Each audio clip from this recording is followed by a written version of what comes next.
আমি আন্দাজ করতে পারছি তুই কি করতে চাচ্ছিস। এতদিন তোর সাথে থেকে যতদূর বুঝেছি তুই হার না মানাবি। তবে মনে রাখিস, কাউকে কষ্ট দিতে গেলে কষ্টের ভাগ নিজেকেও নিতে হয়। কষ্টে পড়েই আছি, এবার না হয় আর একটু পড়লাম, ক্ষতি কি? তারপরেও আমি যেটা চাই করেই ছাড়বো। মেহরিন ঈশার কাছে এসে হাত ধরে বলে, তোর কষ্ট আমার সহ্য হয় না একদম। তুই যা করতে চাচ্ছিস এতে আমার সমর্থন নেই, আবার নাও করব না। আমার যত বন্ধু আছে সবার উপরে এক নম্বরে তুই, তাই তোর কষ্ট হলে আমারও কষ্ট হয়। নিজেকে সাবধানে রাখিস। ঈশা মলিন হাসি দিয়ে মেহরিনের দিকে তাকিয়ে রইল। টিফিনের সময় শেষ হওয়ার ঘন্টা বেজে উঠল। দুজনে ক্লাসে এসে দেখে মুনিয়া, মনিকা আর সায়নী কিছু নিয়ে আলাপ করছিল। ওদের দেখে চুপ করে গেল তিনজনই। তুই কি তাহলে সত্যি ছেলেটার সাথে প্রেম করবি? কাজটা কি ঠিক হবে? মুনিয়া প্রশ্ন করে। প্রেম তো করা শুরু করেই দিয়েছি গতকাল থেকে। চোখ মেরে বলে ঈশা। তার মানে সিঙ্গেল? নইলে এখন আমরা 3 বান্ধবী। হুট করে সায়নী বলে, 3 জন না, 2 জন। কারণ তুই যে লুকিয়ে লুকিয়ে ভিক্টরির সাথে লাইন মারিস সেটা আমরা জানি। মুনিয়া সায়নীর দিকে ফিরে বলে। কথাটা শুনে সায়নী কেসে ওঠে। সায়নীর অবস্থা দেখে বাকিরা হেসে দেয়। এর মধ্যে ঈশাকে কেউ ডাক দিলে পেছনে ফিরে দেখে ক্লাসের সকলের বিষয়ে নাক গলানো মেয়েটা তাকে ডাকছে। ইংরেজি ম্যাডাম তোমার দোতলার টিচার্স রুমে যেতে বলেছে। হঠাৎ কাহিনী কি? ঈশা প্রশ্ন করে মেয়েটাকে। গেলেই দেখতে পাবে। অভিকেও যেতে বলেছে। মেয়েটার কথা শেষ হতেই অভি ক্লাসে আসে। এই যে তোমরা দুজন এক্ষুনি ইংরেজি ম্যাডামের সাথে দেখা করে আসো। অভির সামনে এসে কথাটা বলে মেয়েটা নিজ জায়গায় গিয়ে বসে পড়ে। ঈশা পাশ কাটিয়ে সিঁড়ির দিকে চলে যায়। অভিও পেছন পেছন যায়। সিঁড়িতে নামার সময় বায়োলজি ক্লাস নেয় সেই শিক্ষকের সঙ্গে দেখা হয় দুজনের। কি ব্যাপার, ক্লাস টাইমে কোথায় যাচ্ছ? ইংরেজি ম্যাডাম ডেকেছে, টিচার্স রুমে যাচ্ছি। অভিও যাচ্ছে? জি স্যার। অভি উত্তর দেয়। ঠিক আছে, জলদি আসো। কথাটা বলে স্যার ক্লাসের দিকে চলে যায়। টিচার্স রুমের সামনে দাঁড়িয়ে আছে অভি আর ঈশা। ম্যাডাম দুজনকে ইশারায় ভেতরে আসতে বললেন। তোমার আজকে টিফিন টাইমে কি করেছো? কই ম্যাডাম, কিছু না। অভি জোরপূর্বক হাসি দিয়ে বলে, তোমরা কিছু না করলে বিচার কেন আসবে? আসলে আমরা এটা দুষ্টুমি করেছিলাম। বিষয়টা ক্লাসে বাকিরা অনেক দিকেই নিয়েছে। আবারও জবাব দেয় অভি। তুমি একটু চালাকি কম করো। নিশ্চয়ই তুমি এমন কিছু করেছো যার কারণে ক্লাসে এমন একটা ঘটনা ঘটলো। তোমাকে আমি ওয়ার্নিং দিয়ে যাচ্ছি, মেয়েগুলোর থেকে দূরত্ব রাখবা। যাও ক্লাসে, আর ঈশা থাকো, কথা আছে। আচ্ছা। কথাটা বলে অভি বেরিয়ে যায় সেখান থেকে। ঈশা চোরের মতো মাথা নিচু করে দাঁড়িয়ে আছে। একটা মেয়ে হয়ে আরেকটা ছেলের কলার ধরা কি কোনো ভদ্র আচরণের মধ্যে পড়ে বলো? তুমি যথেষ্ট বুঝদার মেয়ে, আশা করি ভেঙে সব বলতে হবে না। অভি যদি কোনো অন্যায় করে তাহলে তুমি সেটা অন্যভাবে শোধ নিতে পারতে। এভাবে আচরণ করে ওর আর তোমার মধ্যে ভেদাভেদ রাখলে না কোনো। সরি ম্যাডাম, বুঝতে পারিনি রাগের মাথায়। রাগ কন্ট্রোল করতে শিখো, অল্পতে মাথা গরম করলে নিজেরই ক্ষতি। এক ক্লাসে পড়ছো, নিজেদের মধ্যে ঝামেলা না করে মিটিয়ে নাও। তোমার লক্ষ্য হওয়া উচিত নিজের পড়াশোনা শেষ করে ভবিষ্যৎ নিয়ে। এইটুকু বয়সে আমার থেকে ভালো তুমি দুনিয়া সম্পর্কে জানো। আর এমন হবে না। এক কথা বারবার আমি বলবো না, যাও ক্লাসে। মাথা নিচু করে ঈশা বেরিয়ে 3য় তলায় ক্লাসের দিকে যায়। ক্লাসে গিয়ে পড়ায় মন দিতে পারছে না। সব তালগোল পাকিয়ে যাচ্ছে। কিভাবে কি করবে তাই এখন ভাবনার বিষয়। ছুটির পর ঈশা ভাবলো জলদি বাসায় গিয়ে খেয়ে একটা ঘুম দেবে। কিন্তু স্কুলের নিচে নেমেই দেখলো অভিক দাঁড়িয়ে ওর অপেক্ষা করছে। অভিককে দেখে মুনিয়া, মেহরিন আর সায়নীকে ডেকে দেখালো। ঈশা বান্ধবীদের বিদায় দিয়ে বাসার দিকে রওনা দেয়। বাসায় যাওয়া 2টি সহজ রাস্তা রয়েছে। এর মধ্যে একটি রাস্তা আদি স্কুলের সামনে দিয়ে যায়, অপরটা উল্টো দিকে। ঈশা 2য় রাস্তা ধরলো বাসায় যাওয়ার জন্য। ঈশা দাঁড়াও। কিছু বলবে? ঈশা অভিকের দিকে ঘাড় ঘুরিয়ে বলে, কোনো সমস্যা? এমন ভান করছো আমায় চিনোই না। টায়ার্ড লাগছে অনেক। তুমি হঠাৎ আসলে, কোনো কারণ আছে নাকি? তোমায় দেখতে ইচ্ছে করছিল খুব, সেই জন্য আসলাম। কোনো কারণে তুমি আমার উপর অভিমান করেছো? আরে না, বললাম তো। আরও কিছুক্ষণ বাক্য বিনিময় করে ঈশা বাসার দিকে যায়। বাসায় ঢুকে মেজাজ খারাপ হয়ে যায়। সোফায় পায়ের ওপর পা তুলে বসে আছে রবিউল। রবিউলকে প্রচণ্ড ঘৃণা করে সে। ওরে দেখলে মন চায় থাপ্পড় দিয়ে বয়রা করে দিতে। এতদিন ছিল না, বেশ শান্তিতে ছিল। এখন ব্যাটা আবার আসছে। ঈশাকে দেখে রবিউল বৃষ্টি একটা হাসি দিয়ে বলে, কিরে, কেমন আছিস? ঈশা জবাব না দিয়ে সোজা রুমে গিয়ে দরজা লাগিয়ে দেয়। মিসেস সেলেনা নিজের রুম থেকে উকি দিয়ে বিষয়টা দেখে। জেদে ধপ করে বিছানায় বসে রইল ঈশা। রবিউল হচ্ছে মিসেস সেলেনার পাতানো ভাই। মিসেস সেলেনা যেই হাসপাতালে ফিজিওথেরাপিস্ট, সেখানে রবিউল চাকরি করে। গ্রামের বাড়ি রংপুর, কিন্তু হাসপাতালে পার্মানেন্ট থেকে চাকরি করে, গ্রামে টাকা দেয়। ভাই বানিয়েছে মানা যায়, কিন্তু 3 বেলা বিনা পয়সায় রবিউলকে খাওয়ায়, আবার মাঝে মাঝে বাসায় থাকতে দেয়। প্রায় মাসখানেকের জন্য রবিউল গ্রামে গিয়েছিল, গতকালকে ফিরেছে। আজকে থেকে প্রতিদিন প্রতিবেলায় এই বদমাইশকে দেখতে হবে, ভাবতে শরীর ঘিনঘিন করে ওঠে। মিসেস সেলেনা নিজের আপন ভাইয়ের থেকেও বেশি আদর যত্ন করে রবিউলকে। সেজন্য ঈশার মোটেও এইসব ঢং ভালো লাগে না। রবিউল লোকটা মোটেও সুবিধার নয়, কিন্তু এসব মিসেস সেলেনাকে কে বোঝাবে? সে তো অন্ধের মতো বিশ্বাস করে রবিউলকে। হ্যাঁ, জলদি রুম থেকে বেরো হ, আমি হাসপাতালে যাব, দরজা লাগাবি। মিসেস সেলেনা ঈশার রুমের দরজায় নক করে বলে। ঈশা স্কুল ড্রেস পাল্টে দরজা খুলে বের হয়। মিলিকে তোর খালা নিয়ে আসতেছে স্কুলের গাড়ি থেকে, আমি যাচ্ছি হাসপাতালে। মিলি আসলে খেতে দিস, আর বিকেলের নাস্তার জন্য ফ্রিজে পিঠা রাখা আছে, মিলি আর তুই খাবি। ঈশা মাথা নাড়িয়ে আচ্ছা বলে।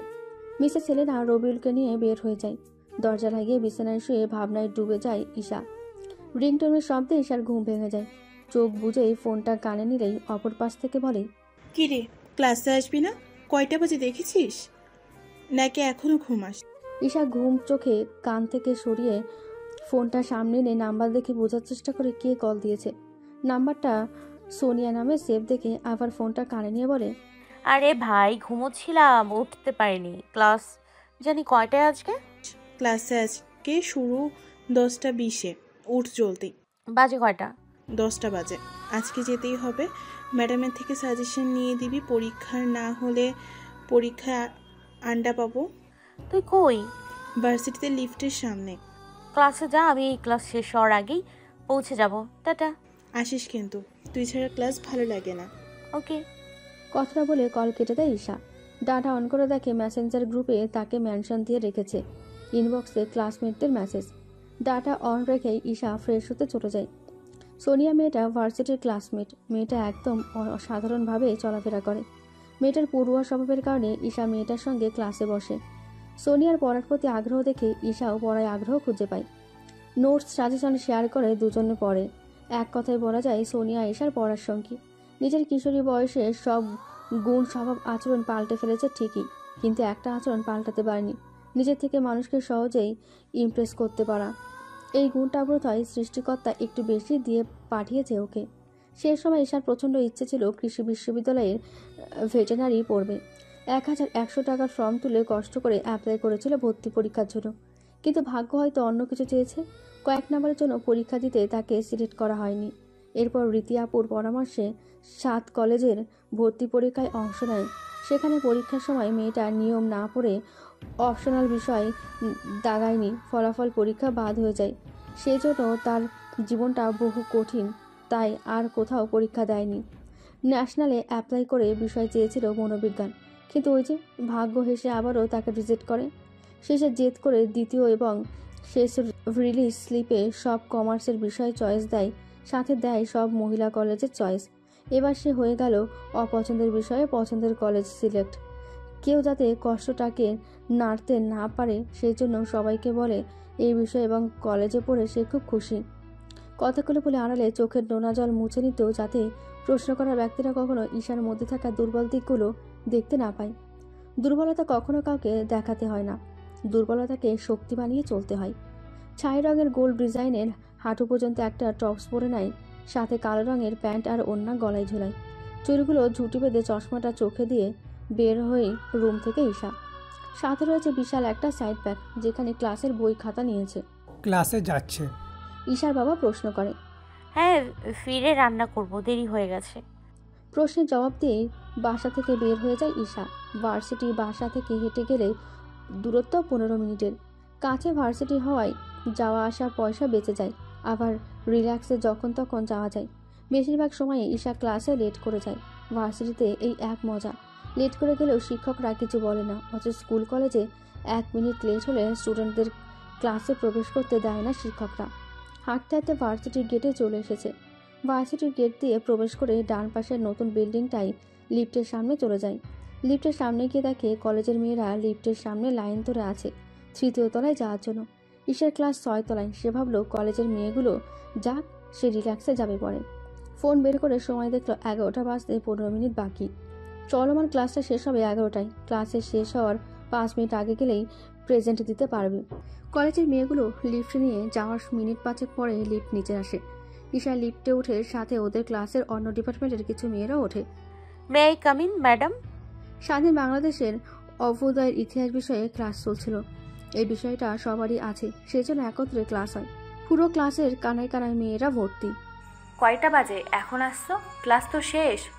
আসলে ম্যাডাম অনেক জ্যাম, বাসা দূরে তো তাই লেট হয়ে গেছে। ঈশা অসহায়ের মতো মুখ করে বলে, ওকে যাও বসো। ম্যাডাম প্রেজেন্টটা ক্লাস শেষ হলে দিয়ে দিচ্ছি। ক্লাসে ঢুকে চশমা চোখে ডানে বামে তাকিয়ে অপরিচিত মুখ খুঁজতে খুঁজতে ক্লাসের জানলার সাথে বেঞ্চে পেয়ে যায়। সোনিয়ার পাশে বসে ওর দিকে তাকিয়ে থাকে। মেয়েটা পড়া নোট করার ব্যস্ত।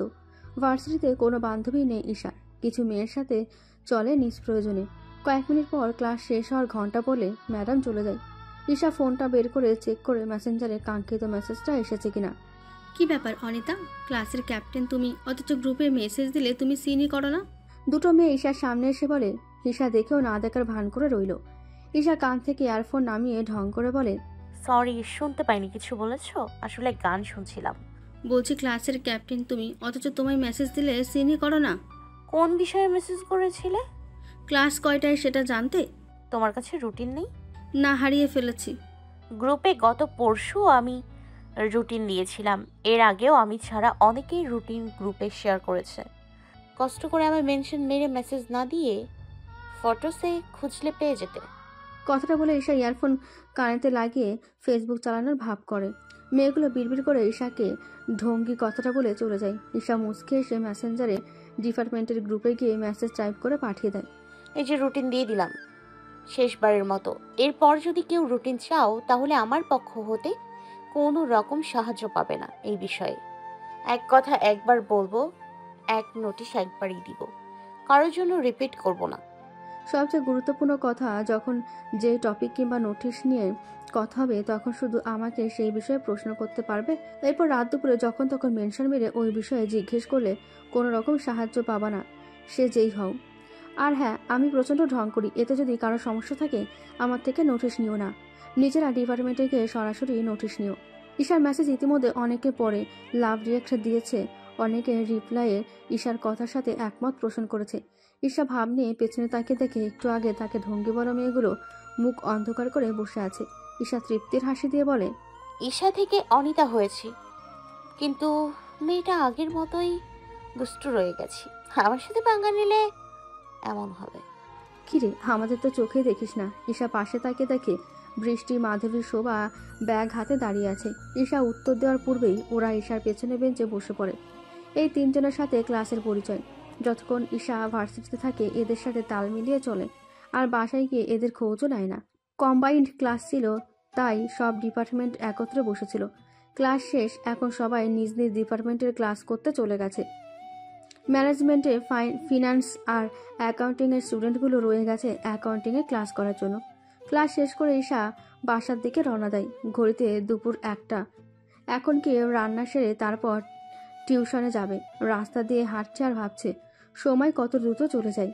সেদিন সে ছোট্ট একটা মেয়ে ছিল, আর আজ এখন সে ভার্সিটিতে পড়ে। কলেজ জীবনটা খুব বিস্বাদে কেটেছে।